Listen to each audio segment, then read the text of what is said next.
چھوٹا چودھری کیوں نرگس کا دشمن بنا ہوا ہے؟ نرگس اس سارے قصے میں بیچاری کیوں ہے؟ وہ چند لمحے مجھے دیکھتی رہی، پھر ایک بوجھل سانس خارج کرتے ہوئے بولی، تھانے دار جی، اونچی دیواروں والی اس حویلی میں بڑی نیچی داستانیں بکھری پڑی ہیں۔ چودھری فرمان بہت ہی ظالم اور جابر شخص تھا، کوئی اس کے سامنے زبان کھولنے کی جرات نہیں کر سکتا تھا، لیکن اب وہ اس حویلی بلکہ اس دنیا میں ہی نہیں رہا، اس لیے اس کے خلاف سچ بیان کیا جا سکتا ہے۔ میں خاموش بیٹھا بڑی توجہ سے اسے سنتا رہا۔ وہ تھوڑے توقف کے بعد گویا ہوئی، برسوں پہلے میں بیاہ کر اس حویلی میں آئی تھی، اس وقت بڑے چودھری صاحب زندہ تھے۔ میں فرمان کے باپ کی بات کر رہی ہوں۔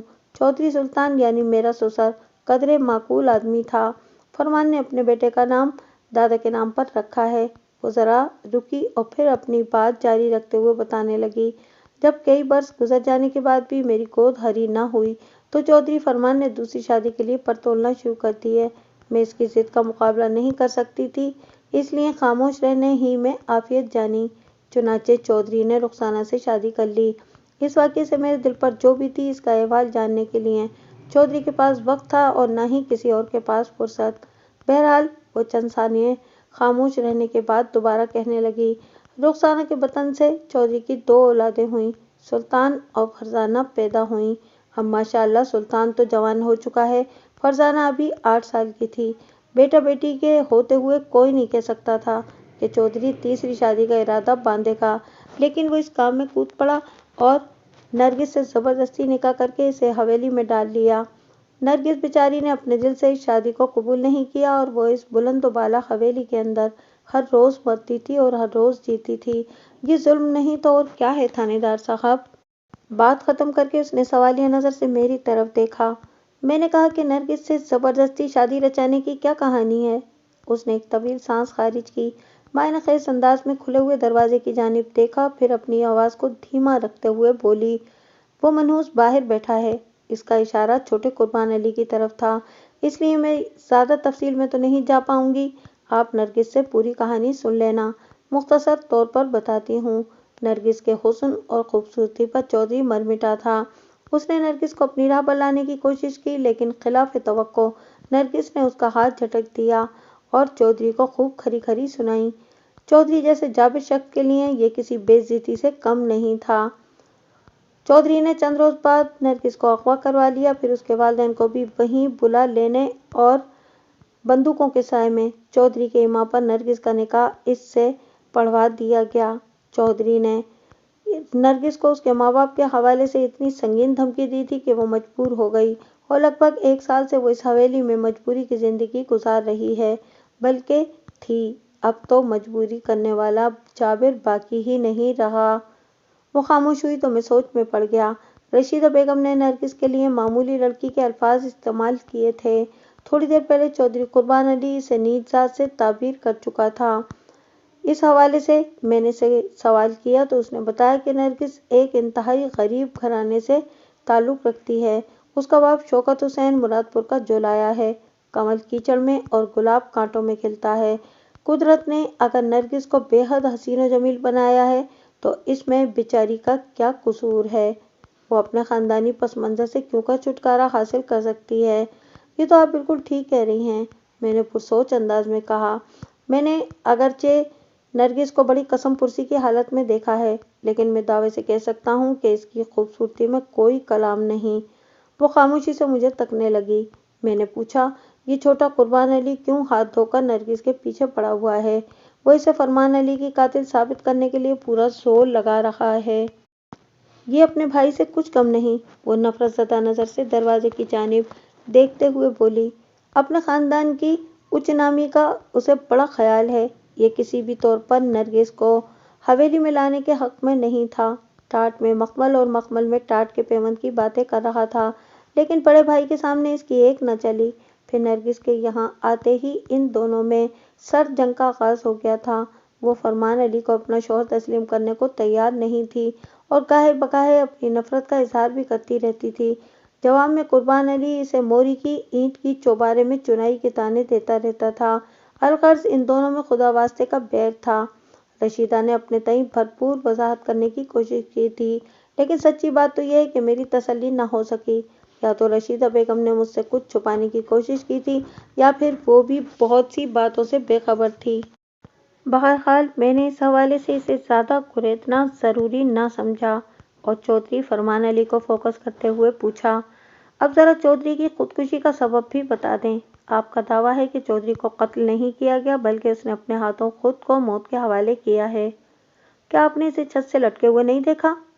دیکھا ہے، میں نے اس بات میں جواب دیا۔ وہ بولی، اگر آپ نے دیکھا ہے تو نرگس جیسی تھان پان عورت کو بھی بغور دیکھا ہوگا۔ کیا نرگس کے لیے یہ ممکن ہے کہ وہ چودھری کی گردن میں پھندر ڈال کر اسے چھت سے ٹانگ دے اور کسی کو کانوں کان خبر بھی نہ ہو؟ یہ اتنا آسان کام تو نہیں تھانے دار صاحب۔ وہ ایک لمحے کو رکی، پھر بات جاری رکھتے ہوئے بولی، اگر واقعی نرگس نے یہ کام کیا ہوتا تو میرا خیال ہے کہ وہ بڑے فخر سے اپنے کارنامے کا اقرار کر لیتی۔ آپ کا زیادہ زور اس بات پر ہے کہ یہ قتل نرگس نے نہیں کیا بلکہ چودھری فرمان علی نے خودکشی کی ہے۔ میں نے نہایت ہی سنجیدہ لہجے میں دریافت کیا، لیکن میں یہ جاننا چاہتا ہوں کہ چودھری فرمان جیسے بااختیار آدمی کو اچانک خودکشی کرنے کی ضرورت کیوں پیش آ گئی؟ وہ کچھ نہیں بولی، خاموشی سے مجھے تکتی رہی۔ میں نے پراسرار لہجے میں کہا، آپ نے میری بات کا جواب نہیں دیا۔ وہ تامل کرتے ہوئے گمبھیر آواز میں بولی، تھانے دار صاحب، میرے خیال میں فرمان علی نے اچانک خودکشی نہیں کی بلکہ وہ یہ کام قسطوں میں کر رہا تھا۔ چھت سے لٹکنا تو اس زنجیر کی آخری کڑی ہے۔ میں کچھ سمجھا نہیں، میں نے متعجب لہجے میں کہا۔ وہ وضاحت کرتے ہوئے بولی، تھانے دار صاحب، اگر آپ خریداری کے لیے کسی بڑی دکان پر جائیں اور وہاں کوئی انتہائی حسین اور خوشنما شے آپ کو پسند آ جائے اور آپ اسے پیک کروا لیں، پھر جب ادائیگی کا وقت آئے تو جیب میں ہاتھ ڈالنے پر آپ کو پتہ چلے کہ آپ کے تو پلے ہی کچھ نہیں، تصور کریں اس موقع پر آپ کو کتنی شرمندگی ہوگی۔ میں حیران و پریشان اس تجربے کار بڑھیا کو دیکھنے لگا۔ وہ اپنی بات کو آگے بڑھاتے ہوئے بولی، چودھری بھی نرگس جیسی حسین اور جوان لڑکی کو اٹھا کر حویلی میں لے آیا تھا، لیکن یہاں پہنچ کر اسے احساس ہوا کہ اس کے پلے تو کچھ بھی نہیں ہے۔ اس کے بعد وہ ہر روز ندامت کا سامنا کرتا رہا اور آخرکار اس نے روز روز کی خفت سے چھٹکارا حاصل کرنے کے لیے خودکشی کر لی۔ آپ میری بات تو سمجھ رہے ہیں نا؟ میں نے اس بات میں گردن ہلائی اور کہا، کسی شوہر کے بارے میں اس کی بیوی کا بیان بڑی اہمیت کا حامل ہوتا ہے۔ میں آپ کی بات کو رد نہیں کر سکتا، لیکن میرے جملہ مکمل ہونے سے پہلے ہی وہ قطع کلامی کرتے ہوئے بولی، تھانے دار صاحب، میں تو چودھری فرمان کی صرف نام کی بیوی بن کر رہ گئی تھی۔ رخسانہ سے شادی کے بعد وہ کچھ عرصے تک مجھ پر مہربان رہا، پھر رفتہ رفتہ اس کی پوری توجہ رخسانہ پر مرکوز ہو گئی۔ میں نے چودھری کی جس خامی کا ذکر کیا ہے وہ تو 1 سال پہلے مجھے رخسانہ نے بتائی تھی، جب چودھری نے زبردستی نرگس سے شادی رچائی تھی۔ رخسانہ کی بات سن کر مجھے حیرت تو ہوئی تھی، لیکن اس کے ساتھ ہی اس بات کا افسوس بھی ہوا کہ نرگس کے ساتھ زیادتی در زیادتی ہو رہی ہے۔ میں نے تعجب خیز نظر سے رشیدہ بیگم کو دیکھا اور کہا، آپ کا اور رخسانہ کا دعویٰ اپنی جگہ، لیکن چودھری نے جانتے بوجھتے اتنا بڑا قدم کیوں اٹھایا کہ اسے کسی قسم کی ندامت کا سامنا کرنا پڑے؟ ہوس اور ہرس کی ابتدا تو ہوتی ہے لیکن انتہا کوئی نہیں ہوتی، تھانے دار صاحب۔ وہ فلسفیانہ انداز میں بولی، چودھری فرمان علی بلا کا حریص اور ہوس پرست تھا۔ اس نے کسی قسم کے سنگین نتائج کی پرواہ کیے بغیر نرگس سے زبردستی شادی رچا کر اسے حویلی میں ڈال لیا تھا۔ رشیدہ بیگم سے ہونے والی گفتگو میں روانی اور تسلسل نہیں تھا۔ وہ بہت ہی زیادہ کمزور اور بالکل ضعیفہ تھی، رک رک کر بولتی اور تھک کر خاموش ہو جاتی۔ 55 سال اتنی بھی زیادہ عمر نہیں ہوتی، لیکن چودھری کے ناروا سلوک اور ازدواجی بے توجہی نے وقت سے پہلے اسے ضعیف اور ناتواں بنا دیا تھا۔ وہ کسی عضو معطل کی طرح حویلی کے ایک کمرے میں پڑی رہتی تھی۔ اس کی صحت اور ظاہری حالت سے مجھے لگا کہ اگر وہ کچھ عرصہ مزید اسی کیفیت میں رہی تو بہت جلد جنت مکانی ہو جائے گی۔ میں اس کی بے ربط اور شکستہ باتوں کو ایک ترتیب سے آپ کی خدمت میں پیش کر رہا ہوں تاکہ آپ کو کسی ذہنی الجھن کا سامنا نہ کرنا پڑے۔ رشیدہ کے پاس سے اٹھنے سے قبل میں نے اس سے پوچھا کہ یہ حبیب نامی بندے کا کیا قصہ ہے؟ چودھری قربان علی کا دعویٰ ہے کہ نرگس نے حبیب کی مدد سے چودھری فرمان کو قتل کیا ہے۔ وہ بکواس کرتا ہے۔ اس نے ناپسندیدہ نظر سے کھلے ہوئے دروازے کو دیکھا اور بولی، حبیب بیچارہ بہت ہی سیدھا سادہ اور اپنے کام سے کام رکھنے والا بندہ ہے۔ وہ رشتے میں نرگس کا پھوپھی زاد ہے۔ نرگس کا باپ حبیب کا ماموں لگتا ہے۔ نرگس اور حبیب کی منگنی ہو چکی تھی، مگر چودھری فرمان نے شبخون مارا اور نرگس کو زبردستی اغوا کر کے اس سے شادی کر لی۔ ظاہر ہے حبیب چودھری فرمان کا کچھ نہیں بگاڑ سکتا تھا، لہٰذا زہر کا گھونٹ اور خون کے آنسو پی کر خاموش ہو گیا۔ حبیب کے حوالے سے نرگس کو قتل کے کیس میں ملوث کرنا چھوٹے چودھری کے سازشی ذہن کا کارنامہ ہے، ورنہ حبیب اس حویلی میں قدم رکھنے کی جرأت نہیں کر سکتا۔ قتل وتل تو بہت دور کی بات ہے تھانے دار صاحب، آپ مراد پور جائیں تو حبیب سے ضرور ملیں، آپ کو میری بات کا یقین آ جائے گا۔ تھوڑی دیر بعد میں چودھری فرمان کی دوسری بیوی یعنی رخسانہ کے پاس بیٹھا اظہار تعزیت کر رہا تھا۔ چودھری فرمان چاہے جیسا بھی تھا لیکن اس کی موت پر لواحقین سے ہمدردی کا اظہار کرنا میرا فرض تھا۔ رخسانہ کی عمر لگ بھگ 40 سال رہی ہوگی، وہ اچھی شکل و صورت کی مالک تھی اور شوہر کے زیاں پر کافی افسردہ دکھائی دیتی تھی۔ چودھری کی موت کے حوالے سے اس سے کوئی مفید بات معلوم نہ ہو سکی۔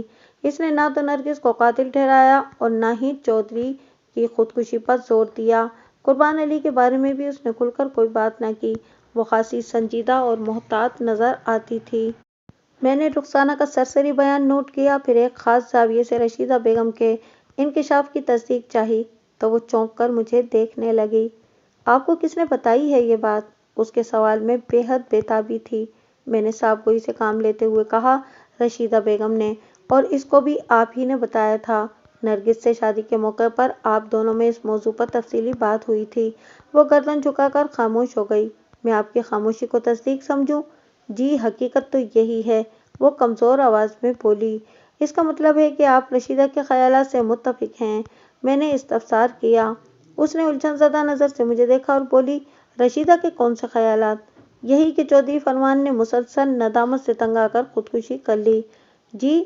جی میں اس سلسلے میں کیا کہہ سکتی ہوں؟ وہ گڑبڑا گئی۔ میں نے سادگی سے کہا کہ اپنی رائے تو دے سکتی ہیں۔ جناب سچی بات تو یہ ہے کہ مجھے چودھری صاحب کی خودکشی پر یقین نہیں آ رہا، وہ دو ٹوک انداز میں بولی۔ یقین نہ آنے کی کوئی تو وجہ ہوگی۔ میں نے تیز نظر سے اسے گھورا۔ ہمارے درمیان بڑے نارمل انداز میں بات چیت ہو رہی تھی، ہمیں سرگوشیوں اور احتیاط کا سہارا نہیں لینا پڑ رہا تھا، کیونکہ چودھری فرمان مجھے رخسانہ کے پاس پہنچا کر خود وہاں سے ہٹ گیا تھا، جبکہ رشیدہ کی باری پر وہ دروازے کے باہر منہ ڈالے بیٹھا تھا۔ اس سے یہ بات ثابت ہوتی تھی کہ وہ رشیدہ کی بنسبت رخسانہ کو قابل بھروسہ سمجھتا تھا۔ یہی صورت رخسانہ کے رویے سے بھی جھلکتی تھی۔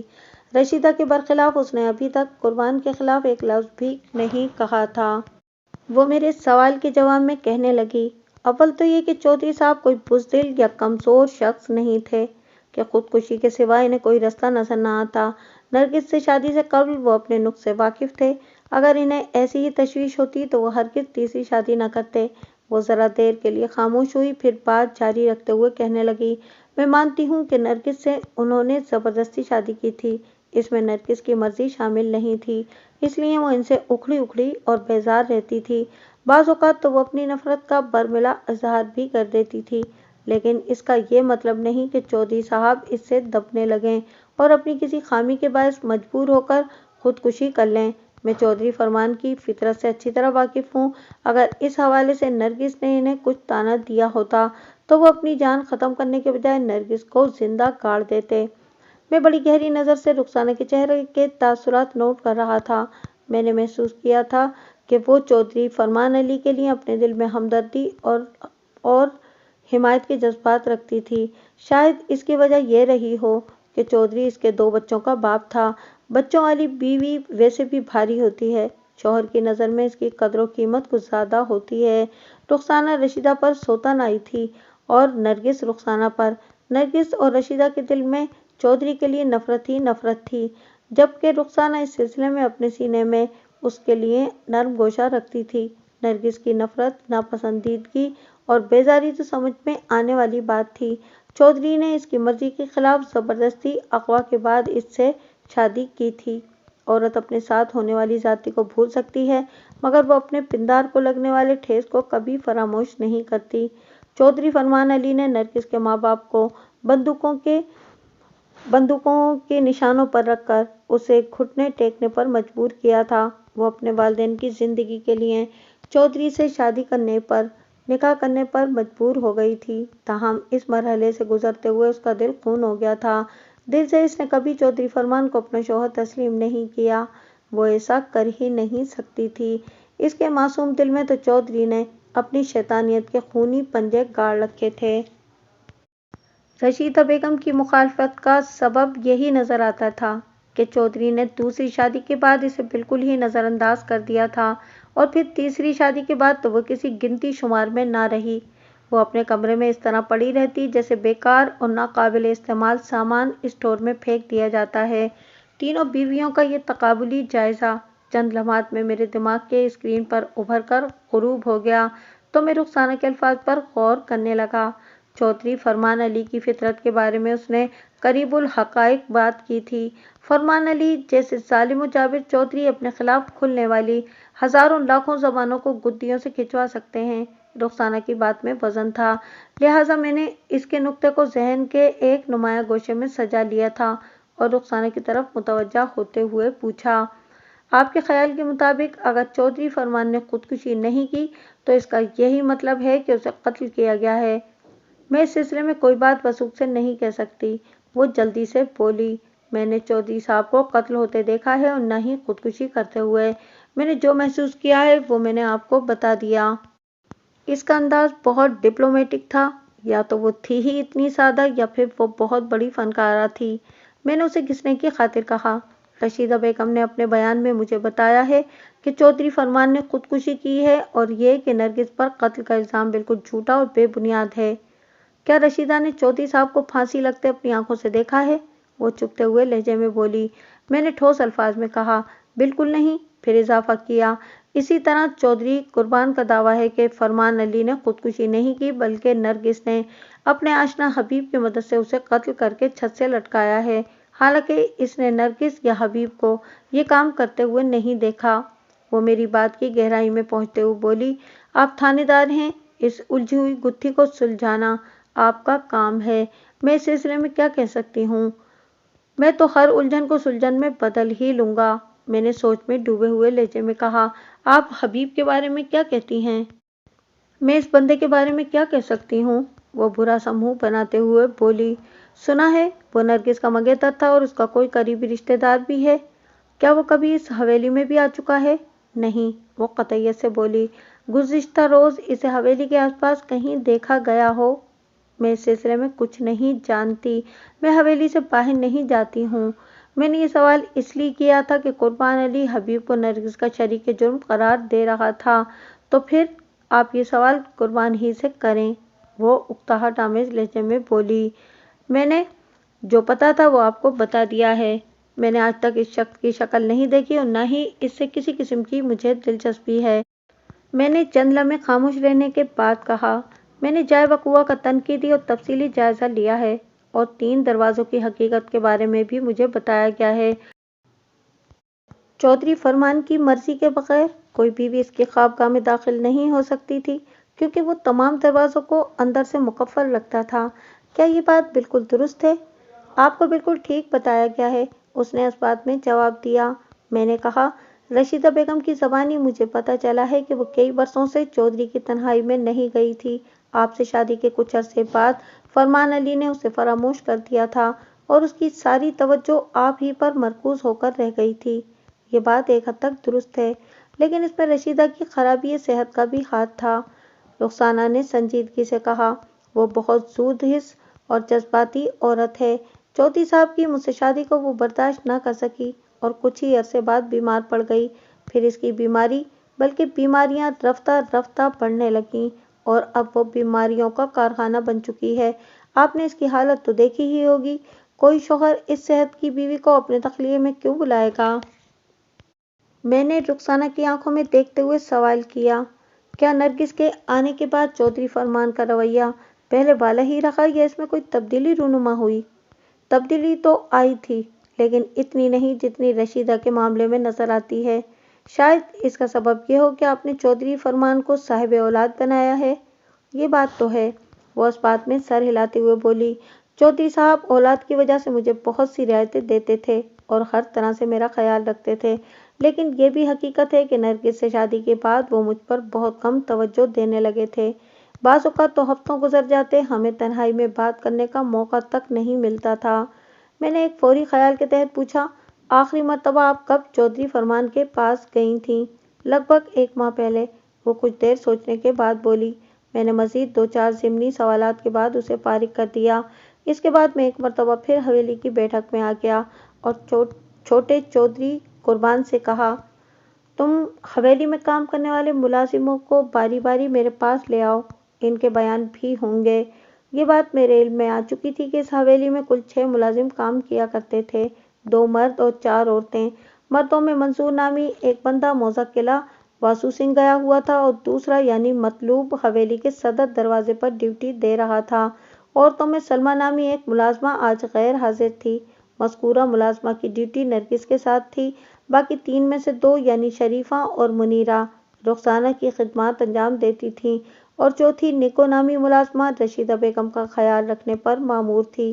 مرد ملازمین کی رہائش حویلی ہی میں تھی، جبکہ عورتیں عموماً رات کو واپس چلی جاتی تھیں یا پھر جس کی ضرورت ہو اسے روک لیا جاتا تھا۔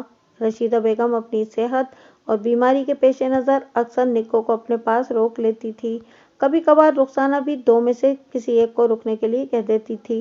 البتہ نرگس نے اپنی خادمہ سلمیٰ کو کبھی نہیں روکا تھا۔ جاگیروں اور حویلیوں میں عام طور پر ایسا نہیں ہوتا۔ دسیوں ملازم 24 گھنٹے چودھریوں اور وڈیروں کی خدمت کے لیے ہاتھ باندھے کھڑے رہتے ہیں۔ بعض اوقات یہ تعداد درجنوں تک پہنچ جاتی ہے، لیکن موضع احمد نگر کے چودھری فرمان علی کا دستور نرالا تھا۔ اس حویلی کے اندر جو کچھ ہو رہا تھا، وہ چاہے معمول سے کتنا بھی ہٹ کر کیوں نہ ہو، چودھری کے منشا کے مطابق ہو رہا تھا۔ مجھے سوچ میں ڈوبا دیکھ کر اس نے پوچھا، پہلے کس کو لاؤں جناب؟ جس کو بھی لے آؤ، میں نے کہا، لیکن اس کام میں تاخیر نہ کرنا، مجھے واپس بھی جانا ہے۔ وہ ایک مرتبہ پھر میری خاطر تواضع کے لیے زور مارنے لگا۔ تھانے دار صاحب، کھانے کا وقت ہے، اگر آپ مجھے تھوڑی سی خدمت کا موقع دیں تو نوازش ہوگی جناب کی۔ یہ موقع میں تمہیں پھر کبھی دے دوں گا، میں نے فیصلہ کن لہجے میں کہا۔ فی الحال کھانے سے زیادہ ضروری کام میرے سامنے ہے، تم جلدی سے وہی کرو جو میں کہہ رہا ہوں۔ وہ عجیب سی نظر سے مجھے دیکھتے ہوئے بیٹھک سے نکل گیا۔ چودھری قربان کا کہنا بالکل بجا تھا۔ نہ صرف وہ کھانے کا انتہائی موزوں وقت تھا، بلکہ مجھے ٹھیک ٹھاک بھوک بھی محسوس ہو رہی تھی۔ کوئی اور موقع ہوتا تو میں اس کی پیشکش پر غور کر سکتا تھا، لیکن پتہ نہیں کیوں ایک لمحے کے لیے بھی میرے ذہن میں ایسا خیال نہیں آیا۔ میری دلی خواہش تھی کہ میں جلد از جلد اپنا کام نپٹا کر حویلی سے نکل جاؤں۔ میں نے باری باری تینوں ملازماؤں کے انٹرویوز کر ڈالے، لیکن کوئی بھی اہم، مفید اور کارآمد نکتہ ہاتھ نہ آیا۔ وہ تینوں گزشتہ رات حویلی سے اپنے اپنے گھروں کو واپس چلی گئی تھیں۔ نکو نے مجھے بتایا کہ سلمیٰ بھی حویلی میں رکی نہیں تھی، لیکن آج اس کی غیر حاضری مجھے الجھا رہی تھی۔ میں نے نکو سے سلمیٰ کے گھر کا پتہ معلوم کر لیا۔ سلمیٰ موضع احمد نگر ہی میں رہتی تھی۔ جب وہ تینوں نمٹ چکیں تو چودھری فرمان مطلوب حسین نامی بندے کو میرے پاس لے آیا۔ مطلوب کی عمر لگ بھگ 35 سال رہی ہوگی۔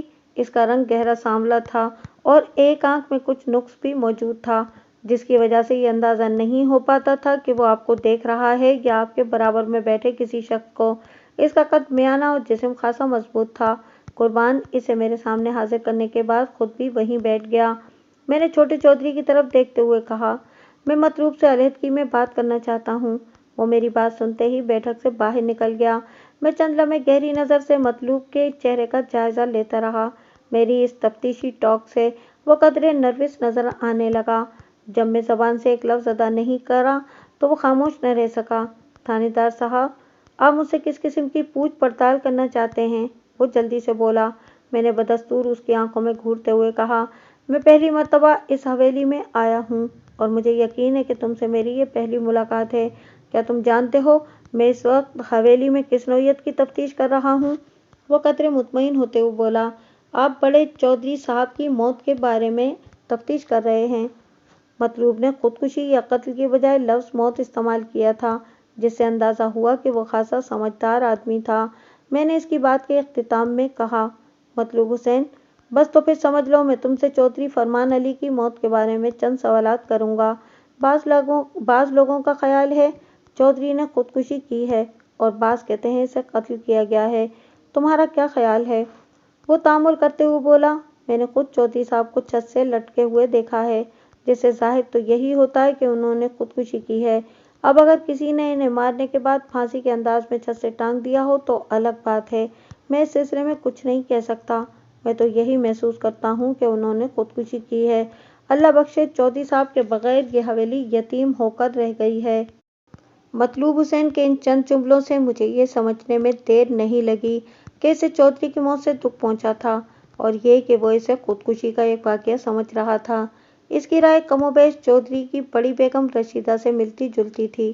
بات کے اختتام پر مطلوب نے گردن جھکا لی اور افسوسناک انداز میں سر جھٹکنے لگا۔ میں نے اسے مخاطب کیا، مطلوب حسین، چھوٹے چودھری قربان کا دعویٰ ہے کہ نرگس نے اپنے کسی معاون کی مدد سے چودھری فرمان کو موت کے گھاٹ اتار کر چھت سے لٹکایا ہے۔ تم اس بارے میں کیا کہتے ہو؟ میں اپنے خیالات سے آپ کو آگاہ کر چکا ہوں جناب۔ میں نے نرگس کے معاون کے بارے میں پوچھا ہے، میں نے وضاحت کرتے ہوئے کہا۔ قربان علی کا خیال ہے کہ نرگس کا سابق منگیتر حبیب اس واردات میں ملوث ہے۔ تم حبیب کے بارے میں کیا جانتے ہو؟ کچھ بھی نہیں۔ وہ نفی میں سر ہلانے کے بعد دوسری طرف دیکھنے لگا۔ میں نے اسے کبھی دیکھا نہیں، صرف نام ہی سنا ہے، یا اتنا پتا ہے کہ وہ کبھی چھوٹی بیگم صاحبہ کا منگیتر تھا۔ تم اس بات سے تو انکار نہیں کرو گے کہ چودھری فرمان نے زبردستی نرگس سے شادی کی تھی؟ میں نے ٹھہرے ہوئے لہجے میں دریافت کیا۔ وہ محتاط نظر سے دائیں بائیں دیکھتے ہوئے بولا، آپ ٹھیک کہہ رہے ہیں۔ شروع ہی سے مطلوب کا انداز مجھے شک میں ڈال رہا تھا۔ وہ قدرے سیما ہونے کے ساتھ ساتھ خاصا گڑبڑایا ہوا بھی تھا۔ میں نے اس کے چہرے پر نگاہ جماتے ہوئے کہا، تمہارے ساتھ کیا مسئلہ ہے مطلوب حسین؟ مسئلہ؟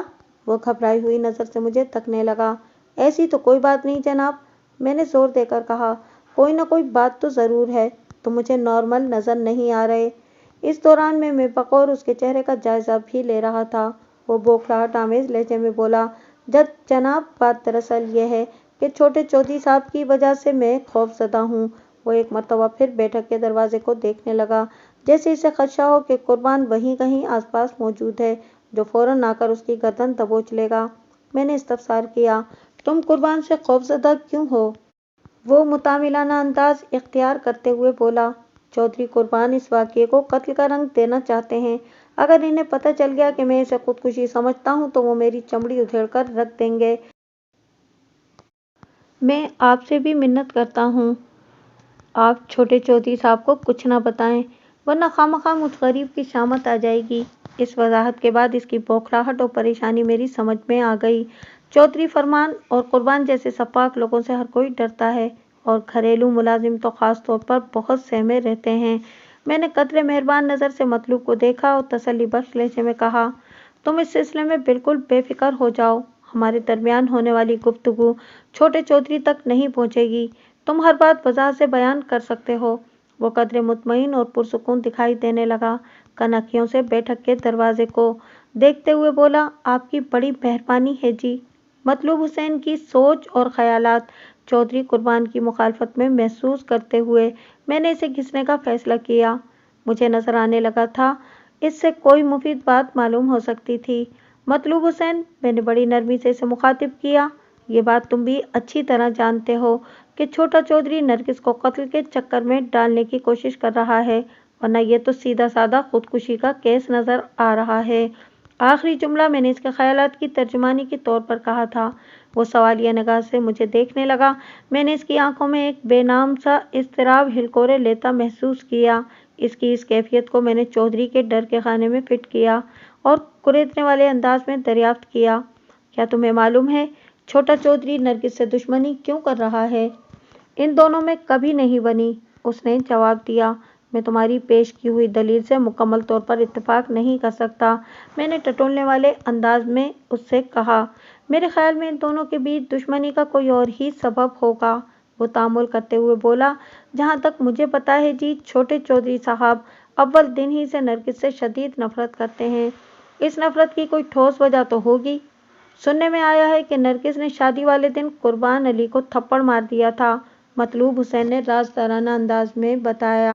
چودھری نے اس کے ساتھ کوئی بدتمیزی کرنے کی کوشش کی تھی۔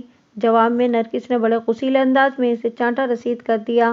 چودھری قربان علی تلملا کر رہ گیا، لیکن بڑے بھائی کی وجہ سے اسے خاموش رہنا پڑا۔ چودھری فرمان علی کے سامنے سب کا پتا پانی ہو جاتا تھا۔